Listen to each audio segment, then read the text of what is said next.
Hey guys, it's Marissa. Oh my god, I'm already embarrassed. I haven't even started this video and I'm already embarrassed. And today's video is going to be my embarrassing school crush story. Now, I already did another embarrassing school crush story and I will link that below if you guys haven't seen it. Pretty embarrassing stuff. And by the way guys, if you aren't already, definitely subscribe because I have so many funny stories and I love telling them to you guys, my little cake pops. I love you guys. And give this video a thumbs up if you enjoy these like story times with Marissa because I love doing them and I'm gonna keep doing them. So show your support, thumbs up, and subscribe. So basically, I liked this guy for like probably 2 years. Yeah, probably a good like 2 years straight. And his name, oh my god, I don't even care. I'm just gonna say his name, whatever. His name was Steven. And I had like this huge crush on him. I think I had a crush on him because he was really tall, and I just have a thing for really tall guys. I don't know what it is, but I like the tall ones. I like them tall. So yeah, I had a crush on Steven, and I remember, okay, I remember he was a volleyball player, and I just thought that was so sexy for some reason. I don't know. I like the sport, guys, but like, I fell in love with the volleyballer. So I liked him. He was on the volleyball team. So I remember once I went to audition for volleyball because I was like, okay, well, I'll see him in the gym. Like we'll get to hang out together. And I was literally the only person who didn't make it on the team because I had never played volleyball before. I was just like, oh, it looks pretty easy. You just like hit the ball. My friends auditioned too and everybody made it on the team except me because I didn't know how to play volleyball. Like it's like, I don't know. It's kind of like that time I tried to play soccer after watching She's the Man and I didn't make that team either. So then another day, I remember I was in Spanish class. I remember it was Mrs. Zagra's Spanish class. I remember this perfectly, like it was yesterday. And we always had to like sing these Spanish songs and it was really fun. It was just like all around a good time. The whole class was like very close. We're all very good friends. And Steven was in that class and one day I remember him, I think he might have had headphones in or something, but I remember him singing the Nelly Furtado song, Promiscuous Girl, wherever you are.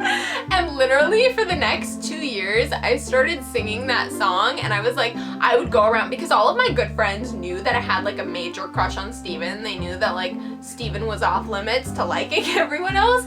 So I would go around for like years after singing Promiscuous Girl. I like went home and like got the CD. It was really bad. And I would like go around telling everyone like, yeah, like that's our song. That's like Steven's and my song. Okay, so then my obsession with Steven intensified a little bit and things got real, y'all. Okay, so there's this like little boutique by my house and I was in the boutique and I saw these pants and they reminded me of Steven because Steven is Italian and I don't remember how I knew he was Italian, but I remember he was Italian for some reason. I don't know how I knew that, but he was Italian.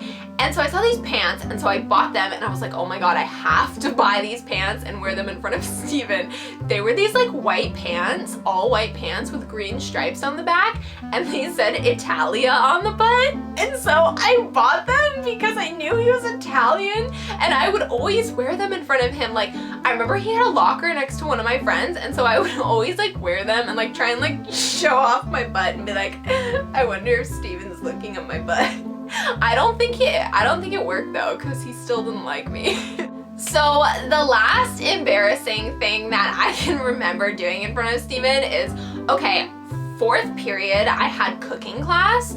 So I remember one day I baked this like huge batch of chocolate cupcakes. This isn't so much embarrassing as it is sad, but okay, I remember one day I baked this huge batch of chocolate cupcakes and I did like vanilla icing and I like swirled it on top and I put the sprinkles and I made them to Marissa standards. And so I was walking downstairs from cooking class and I ran into Steven with one of his friends. Hey, like I just made this like fresh plate of cupcakes. Do you guys want some? and then they each took one, and then they kept walking. So then I like walked over and I was like, actually, like this plate of cupcakes is for you, Steven. And so I gave them to him, and he was like, oh, like thank you so much, blah, blah, blah. And so I felt really good, and I was like, yeah, like I just gave Steven all these cupcakes. He's gonna eat them all and like think of me, and then we're gonna get married, and yeah, because I gave him those cupcakes. And so literally like 2 minutes later,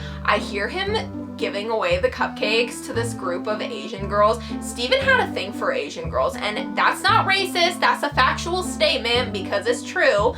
Literally like all 10 girls he dated in high school were all Asian, so yeah, he had a thing for Asian girls. So he gave all of my cupcakes away to all of the Asian girls, and it made me really sad, and I wanted to like go home and cry. What I took away is that like, I didn't need to do all that stuff. I didn't need to buy those pants. I didn't need to like try out for the volleyball team. I didn't need to make him a batch of cupcakes. I didn't need to like run around singing all the songs he was singing. I should have just like talked to him more. I really wasn't courageous enough to like talk to him more often, and I really feel like I should have, because I knew some of the Asian girls. I was friends with them. I could have weaseled my way in there somehow. I should have just tried. You know, I should have just given it my all with my personality, and you know, if he didn't like it, then peace out, sucker. But at least I would have known, and I could have stopped trying and doing stupid stuff. So I guess the big moral of the story is, if you like a guy, just try and get his attention by talking to him. You don't need to do all of these extravagant things. So that was my embarrassing school crush story. Give this video a thumbs up if you guys like embarrassing stories like these and you want me to do more of them, and definitely subscribe if you're not. Go on down and follow me on Instagram at Miss Marissa Rachel, because I love you guys and I love talking to you guys. And mwah, big kiss, and bye guys.